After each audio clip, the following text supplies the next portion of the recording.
गोदी मीडिया मरने वालों को ही भगदड़ का जिम्मेदार बताएगा और संभव है कि कुछ नेता अपनी आदत के मुताबिक इसे सामान्य घटना भी बता दें। Question then, could this stampede have been eminently avoidable? Who will be held or who should be held accountable? हाँ, कुंभ के मेले में भगदड़ हो गई तो काम क्या करें? योगी सरकार खिलाफ बोल के पागल मरना है। सो जा।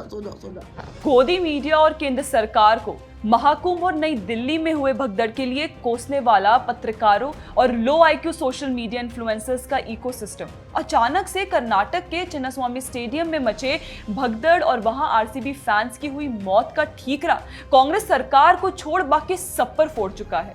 और इसी इकोसिस्टम के कुछ महानुभाव ऐसे हैं कि वे कांग्रेस शासित प्रदेश पर इस भगदड़ का आरोप लगाने के बजाय या तो केवल घंटी बजा रहे हैं या फिर कंबल तान कर सो गए हैं। अब देखिए, हुआ कुछ यूं कि परसों आईपीएल के फाइनल में 18 साल के बाद रॉयल चैलेंजर्स बैंगलोर ने पहली बार जीत की ट्रॉफी उठाई। आरसीबी फैंस के जश्न और उत्साह का कोई ठिकाना नहीं था।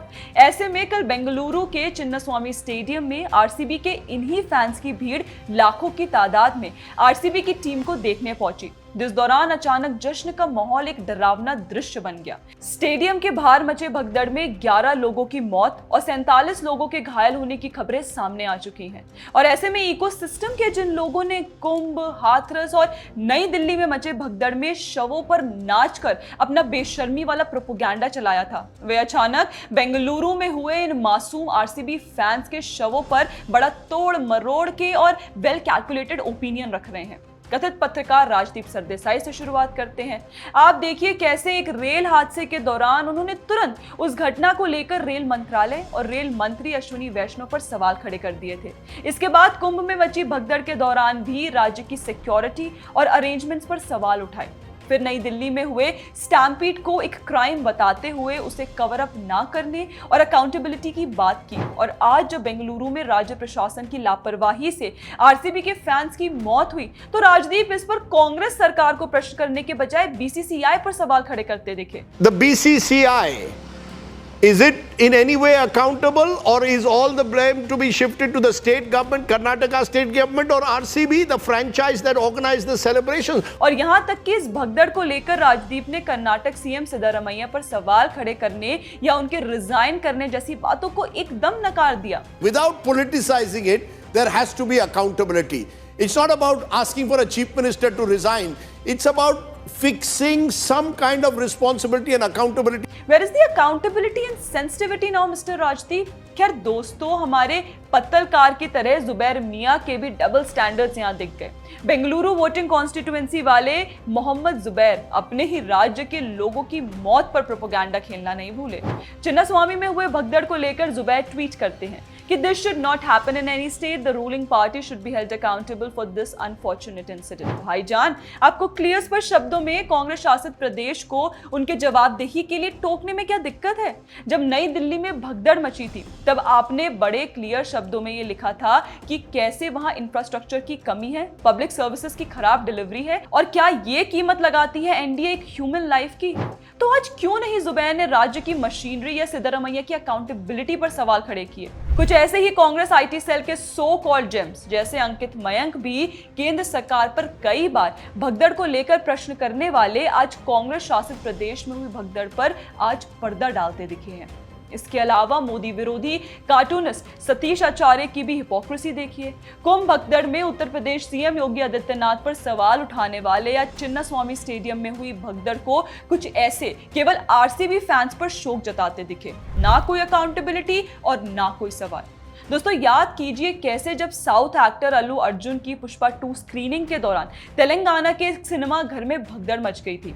उस पर तेलंगाना की कांग्रेस सरकार ने तुरंत एक्शन लेते हुए अल्लू अर्जुन को जेल का रास्ता दिखा दिया था। पर आज सवाल कर्नाटक कांग्रेस के खुद के मंत्रियों पर आ गई है, क्योंकि चिन्नास्वामी स्टेडियम के बाहर हुए भगदड़ के दौरान Karnataka deputy CM DK Shivakumar stadium के अंदर आरसीबी की टीम से मुलाकात कर रहे, वहां उमड़ी भीड़ के बीच फुल सिक्योरिटी के साथ घूम रहे थे। तो जाहिर सी बात है कि अब अल्लू अर्जुन की तरह कर्नाटक सरकार इस भगदड़ के लिए अपने नेता को तो जिम्मेदार ठहरा नहीं सकती, तो इसलिए वे अब भगदड़ में हुई मौतों की जिम्मेदारी लेने से बचना चाह रही है। पर यहाँ सवाल तो खड़े होने ही चाहिए, क्योंकि आईपीएल चेयरमैन अरुण धूमल के हिसाब से उनको या उनकी टीम को ऐसी कोई भी इंफॉर्मेशन नहीं मिली थी कि चिन्नास्वामी स्टेडियम में आरसीबी का कोई विक्ट्री इवेंट होने जा रहा है। यहाँ हमारे लिए कल आईपीएल का आयोजन खत्म हो गया था। ये किसने इस कार्यक्रम का आयोजन किया, क्या इसके लिए जो नेसेसरी प्रोटोकॉल थी उसको बताया गया था, एडमिनिस्ट्रेशन से बात की गई थी। अब इस बात की जानकारी लेनी पड़ेगी तक की, और खबरों की माने तो बेंगलुरु पुलिस ने आरसीबी के विक्ट्री परेड की परमिशन ही मना कर दी थी। लेकिन लास्ट हमारे सहयोगी वहां पे थे और सगे जो हमारे वहां के रिपोर्टर हैं, उन्होंने बताया था कि पुलिस ने मना कर दिया था, बैंगलोर पुलिस ने मना कर दिया था कि हम ये जो ओपन बस परेड है वो नहीं करा सकते, हम इतनी सुरक्षा नहीं दे सकते। तो क्यों सिद्धारमैया की निगरानी में ऐसे इवेंट को बिना मैनेजमेंट के ऑर्गेनाइज करने की परमिशन मिली?